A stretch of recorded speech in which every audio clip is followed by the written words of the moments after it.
Welcome back to my vlog.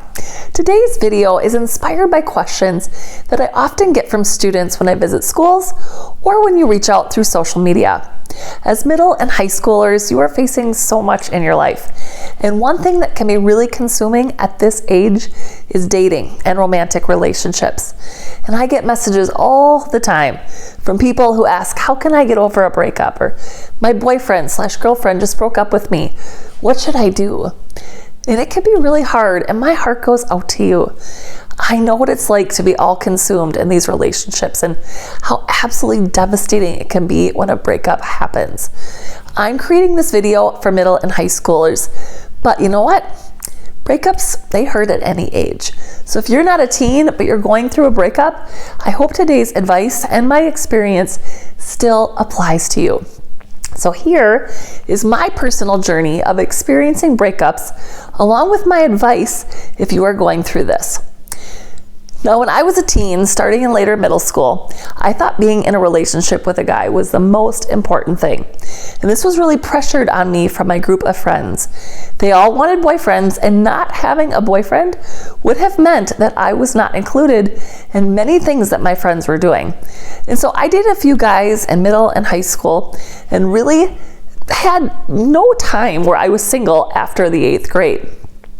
My first serious relationship was between my 8th and 9th grade years. And when we broke up, I was absolutely devastated.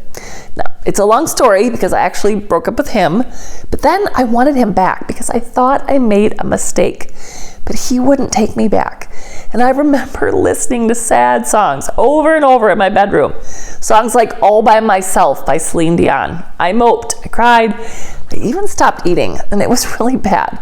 And looking back, I understand why I did that, as it was my first love. But I can also see that it wasn't healthy, and it didn't help me get over the breakup. I was romanticizing the relationship, even though there were a lot of things that were unhealthy. As honestly, I was really immature, and I had a lot of growing to do. I was a head over heels kind of girl. I thought I was going to marry this boy. And that's why I did everything in my power to try to get him back. And when I look back now, I just recognize how tough that first breakup was. And that's why my heart goes out to those of you who are experiencing your first breakup and are really hurting right now, because I get it. I've been there. Now, my second longest relationship was the guy that I was dating when I had my accident at age 16. I also thought that we were going to get married and have a life together. But 6 months after my accident, our relationship ended. And at first, I thought I was fine with it. But the more I thought about the impact of this breakup, I was absolutely crushed. I thought, who is ever going to love me? This was my only option of getting married because he knew me before my accident. What man would choose to be with me now that I'm a quadriplegic? And even after I grieved the relationship that ended, which was definitely for the best, I can see that now. I struggled for a long time. I just felt so rejected because I thought that we could remain friends after we broke up, but he just dropped me. And I was so heartbroken by that rejection. I worried that it would always feel rejected and have low self-worth. But thankfully, I had a good group of friends. And as I was struggling so much, these friends reminded me that I did not need him. One friend introduced me to the song I Will Survive by Gloria Gaynor, and it became my anthem. And then after that came Do You Believe in Life After Love by Cher, which also helped me. I listened to that song for hours on end. And if you're looking for a newer song, there's Flowers by Miley Cyrus. There's also Kelly Clarkson's song, What Doesn't Kill You Makes You Stronger. And another good one is Not the Sun by Morgan St. Jean. Music can be really healing, inspiring, and uplifting, and helps you to move on and work through this very challenging time. So if you recently got out of a relationship, whether you ended it, the other person ended it, or if it was a mutual breakup, know that it's going to hurt for a while. You are going to grieve, and it's okay to feel those feelings. As human beings, most of the time, we don't know how to grieve. So sometimes we do things that are unhealthy. We turn to substances, we turn to unhealthy habits, we rebound too quickly, and we don't grieve in a healthy way. And I know this from personal experience because with both of those breakups that I mentioned earlier, I made some poor choices and I did some really stupid things because I did not know how to grieve those losses in a healthy way. Now, there's a chapter in my book called Stuffing It, where I talk about going through those many losses in my life at the time of my accident and how I didn't know how to deal with my feelings. So I just pushed everything down. And I do not recommend this. Please know that stuffing it does not work. And you can read my book for more details on this. But also please take this as a warning from experience. I highly recommend that you do not rebound right away into another relationship. I made this mistake when I was younger, and I regret not taking some time in between relationships to really learn to love myself for who I am and find out who I am and what I value. I was always becoming who my boyfriends were, and I didn't even know who Tasha was. But most importantly, I want to encourage you to understand that even if this relationship is over, you still have value and worth. You matter, and you deserve to be in a relationship where both people are equally invested and committed. Yes, rejection is painful. It's one of the worst feelings we can experience. Having someone say, "I don't want you," that really hurts. But believe me when I say that's not a reflection of you. You are worthy of love, and you have a lot to give. There are people out there who will see your value and your worth. So as you go through the grieving process of a breakup, try to reflect on any unhealthy dynamics that could have been going on. Things like toxicity, manipulation, unhealthy boundaries, and abuse should never be tolerated. Trust, respect, and honesty are three of the most critical elements of a good relationship.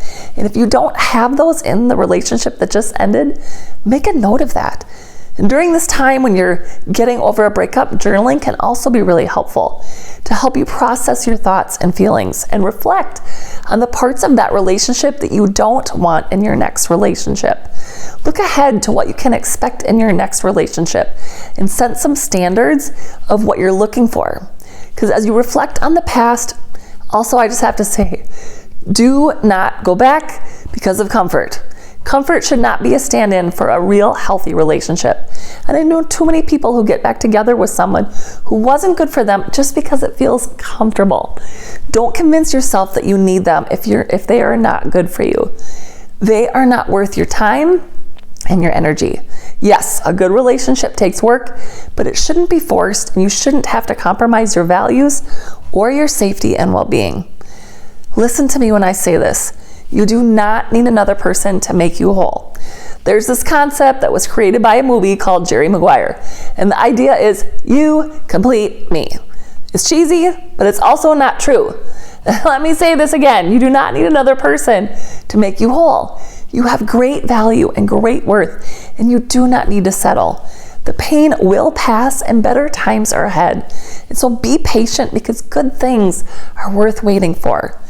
And I know it's scary to be alone. I get that. It's scary to step into that and feel that, but it's so worth it, because you will set yourself up to be so much stronger for the next person in your life. They will be thankful that you took that time to figure out who you are and how to have healthy boundaries and relationships. And so it's okay to spend some time alone, reflecting, but also reach out to people who you care about and who care about you, instead of looking to jump right into a new relationship. It's going to feel really awkward, especially if you've been in a relationship for a long time, but press into it. Get comfortable with not needing a relationship for a little while. Surround yourself with good friends and supportive people. It's also a good idea to spend time doing hobbies and things that you enjoy, instead of just looking to your next relationship. Those friends and those hobbies are a part of you, and they will be there for the long haul, while some of these relationships are just short term.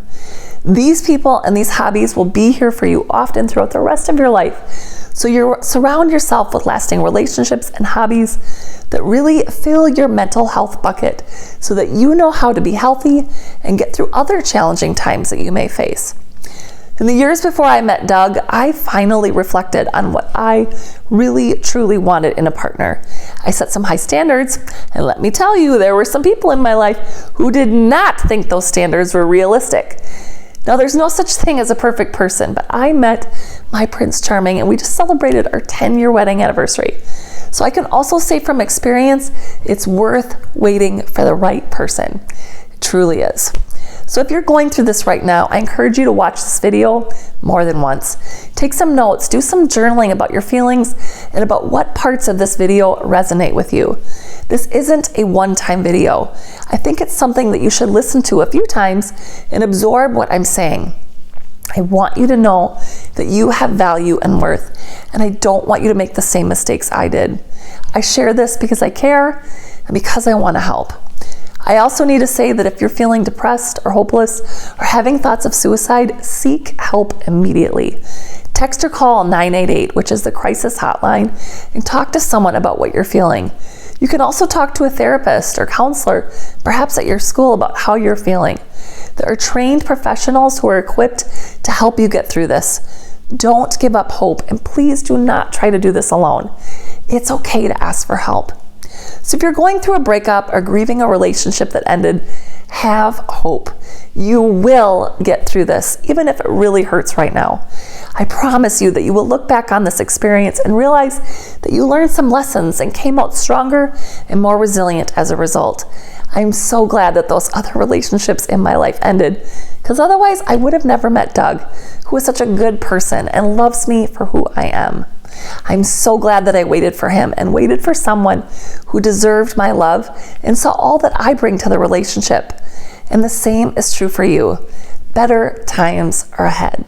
And so it's worth waiting for someone who values and cherishes you. Again, if you're really struggling, make sure you reach out to a trusted adult or the 988 hotline, because you don't have to go through this alone.